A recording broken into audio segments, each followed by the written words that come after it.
Domingo. En el contexto de la lección de esta semana, titulada La historia de fondo, el prólogo. En esta ocasión estudiaremos En el principio, el Logos divino. Leamos Juan, el capítulo 1, los versos del 1 al 5. ¿Qué revelan estas palabras acerca de Jesucristo, el Verbo? Juan capítulo 1, versos del 1 al 5 dice: En el principio era el Verbo, y el Verbo era con Dios, y el Verbo era Dios. Este era en el principio con Dios. Todas las cosas por Él fueron hechas, y sin Él nada de lo que ha sido hecho fue hecho. En Él estaba la vida, y la vida era la luz de los hombres.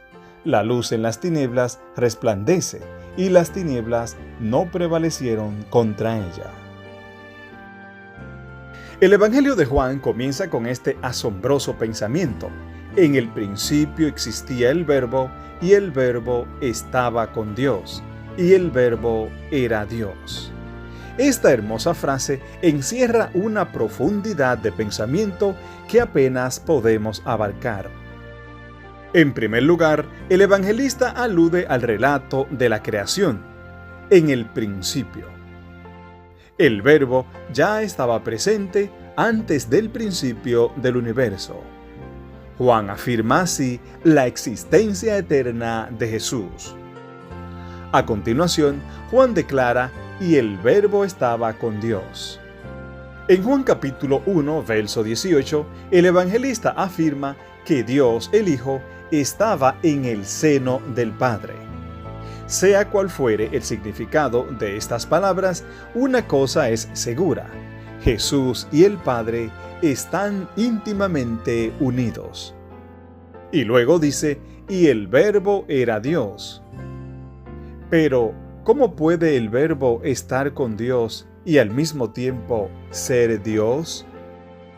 La respuesta se encuentra en el texto original en griego, en el que existe el artículo definido el, pero no el indefinido uno. Lo importante para nosotros es que el artículo definido el, en griego, indica particularidad, es decir, un objeto o persona en particular. En la frase "el Verbo estaba con Dios", el término Dios tiene el artículo en el original en griego, por lo tanto apunta a un individuo en particular, el Padre. Y el Verbo estaba con el Padre. En la frase "y el Verbo era Dios", el término Dios no lleva el artículo, lo que en este contexto señala las características de la divinidad. Jesús es Dios. No es Dios el Padre, sino el Hijo Divino de Dios, la segunda persona de la deidad.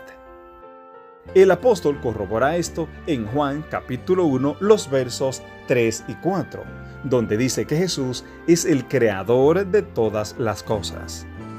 Es decir, todo lo que una vez no existía llegó a la existencia en virtud de la actividad creadora de Jesús, el Dios creador.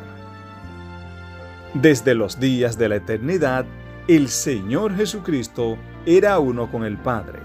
Era la imagen de Dios, la imagen de su grandeza y majestad, el resplandor de su gloria. Para finalizar, ¿por qué la divinidad plena de Cristo es una parte tan importante de nuestra teología? ¿Qué perderíamos si Jesús fuera, de alguna manera, un mero ser creado? Comparte tu respuesta con los demás y prepárate para dialogar acerca de por qué la divinidad eterna de Cristo es tan importante para nuestra fe.